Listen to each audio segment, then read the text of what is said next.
quiet, power's gone, nothing's right. Cauldron cold, no more fire. Potions fail, dreams expire. Spirits whisper, call me liar. In the dark, lost desire. Purchase card, echo loud. Through the fog, through the shroud. Mystic force, once so proud. Now just whispers in the crowd.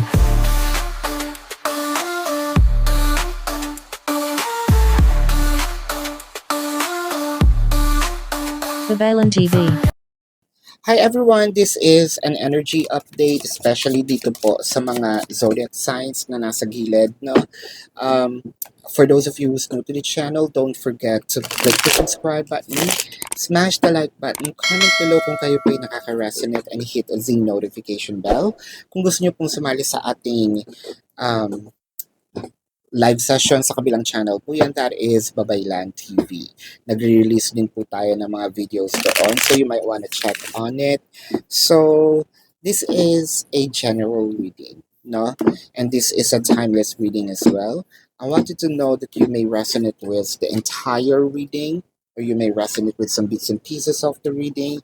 Take what's only yours. Kung kailan nyo po ito nakita, that's meant for you to hear this reading, no, sa tamang oras, sa tamang panahon. Now, magsimula na po tayo. I feel like merong taong parang urong sulong, no, na sabihin natin, feeling mo tuloy, nawawalan ka ng gana i-entertain itong taong ito. Kasi parang feeling mo, oo ba o hindi? Gusto mo ba ako o hindi? Kasi parang madalas dito ipinaparamdam mo sa akin na naglalaro ka, no? Parang sinasabi mo dito, pagising ko minsan ng isang araw, all in, no? Bigay na bigay ka sa pagbibigay ng iyong abundance. May mga araw din naman na parang kang tuod, or baka hinahanap pa kita, hindi ka nagpapakita, no? Para nakakawala ng gana. Foundation and achievements, and then mental conflict. So para kasing sa'yo, iba yung pinapakita niya, iba din yung kanyang sinasabi. No? Para kasi din yung sinasabi mo dito sa sarili mo, naguguluhan ako. Hindi ko ma-align, no? Ang isipan ko at yung damdamin ko para sa iyo. Dahil parang naguguluhan, hindi dahil meron akong iba, no? Nahihiwagaan ako sa mga kinikilos mo. Parang nagkakaroon ako ng doubt kung seryoso ka ba sa akin, kung naglalaro ka lang ba, kung sorry, masyado ako naka-slouch na. Kung naglalaro ka lang ba, kung gusto mo ba ako talagang i-pursue, no? Meron bang ibang tao, no, sa puso mo? Meron bang ibang tao na gumagambala sa iyo? Ayokong makisabay, ayokong makisawsaw, at ayokong nakikihati, no?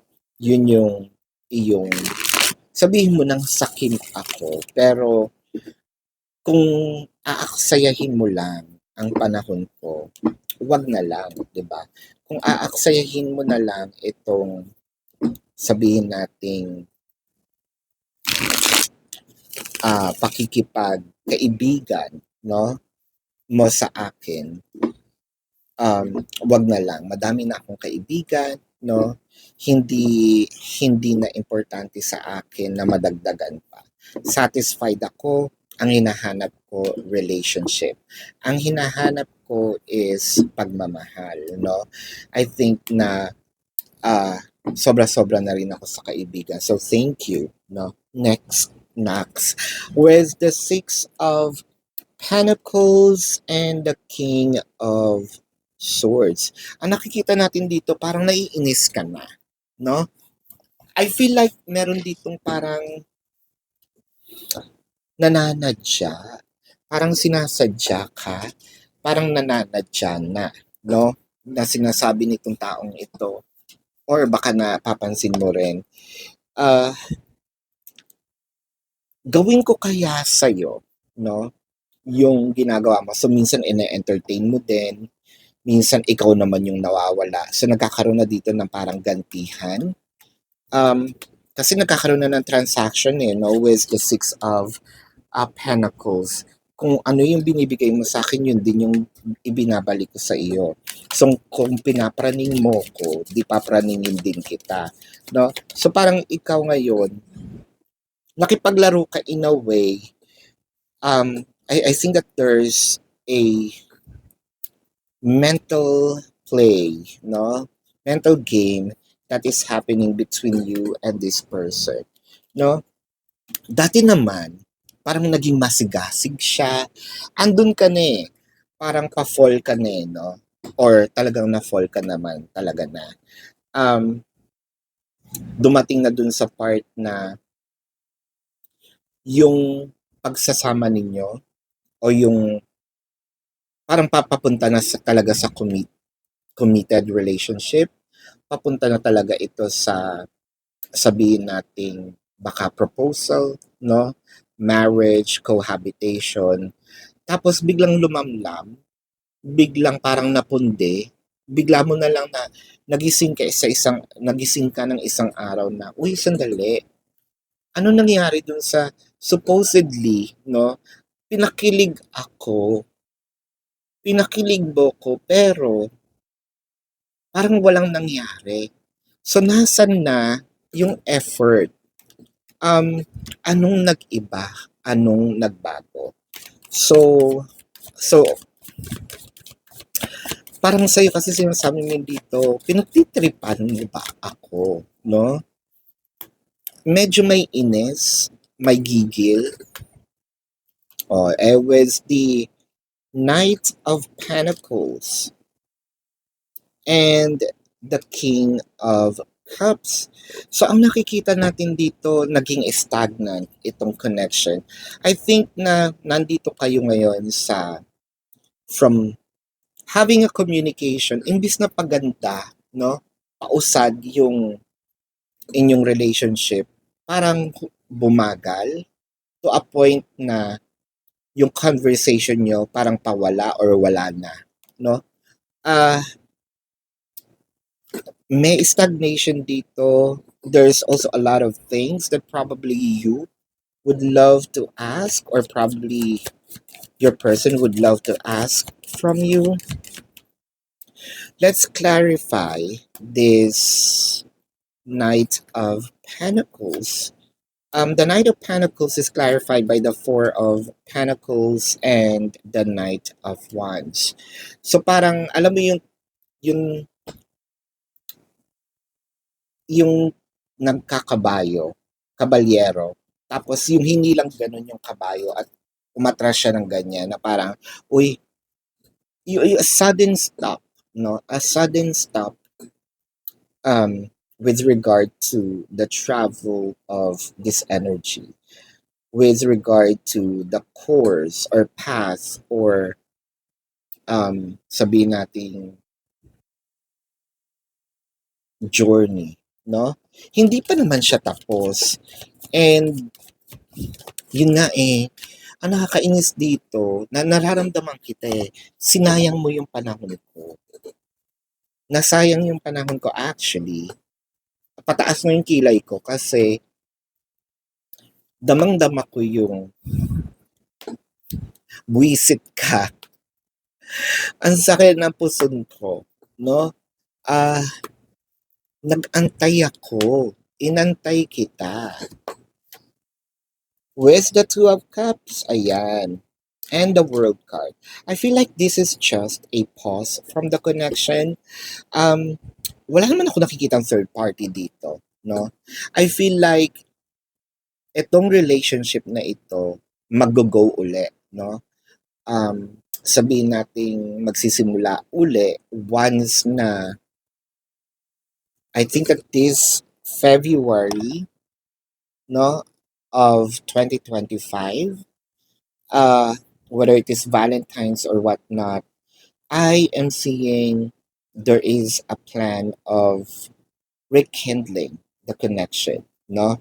So, yeah, so I guess that this is up until February of 2025. This may be a timeless reading or February, no, of the next year. But there's something here about the February of the year na I am gonna sabihin nating rekindle, revive the connection. I am going to continue this said relationship. Let's get a message, no, from the universe.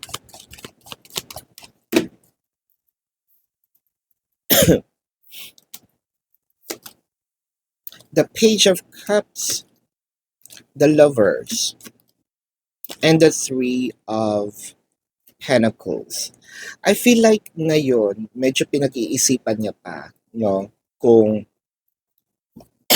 ito na ba yung taong para sa akin. Kasi, I feel like this person, no, kung ikaw man itong binabasahan ko, ayaw mo kasi ding pumapasok sa isang relasyon tapos makikipaghiwalay. I think itong taong ito, merong attachment, no? Um, always having this separation anxiety. Kaya gusto ko kapag nagkaroon ako ng relasyon, uh, either pang matagalan or pang habang buhay na. Kung hindi ko man maiiwasan yung, kung hindi ko maiiwasan itong uh, paghihiwalay, at least matagal na relasyon. Pero I'm crossing my fingers na sana panghabang buhay na. I feel like sinisigurado, no, nitong taong ito na ito yung relasyon na para sa akin. Ito yung relasyon na para sa amin. Willing naman ako, no? Parang kasi pag pumasok ito sa relasyon, kailangan may mangyari. Either cohabitation proposal or marriage, no? So this is the reading, the energy update. There's something about the February of next year. So let's check the zodiac sign of this person. This could be their sun sign or a placement in their chart. So I'm seeing Taurus, Gemini, Pisces, Cancer, Leo, Virgo, Scorpio, Capricorn, Sagittarius, no? So that is your reading. Thank you so much. Love and light to you.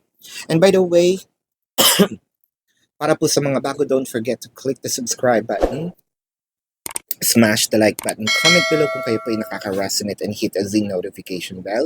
Kung gusto nyo sumali sa ating live session sa kabilang channel po yan, that is Babaylan TV. Yan po ang ating unang channel catered for our international audience. Meron din po tayong mga readings doon, no? So you might want to check on it. So, yeah. Kung gusto nyo pong sumali sa ating live sessions, you're very much welcome. Pwede po kayong magtanong dito sa comment section as long as the question po is answerable by yes or no. Pero kung hindi kayo papatulugin ng yes or no na tanong, no, might as well dumiretso na kayo dun sa ating description box. Nandun po yung ating link ng ating website. Click the link, you're gonna be routed to my website. Nandun po sa baba yung question form. No, sa baba po ng question form, nandun yung QR codes. Nandun po yung name, number,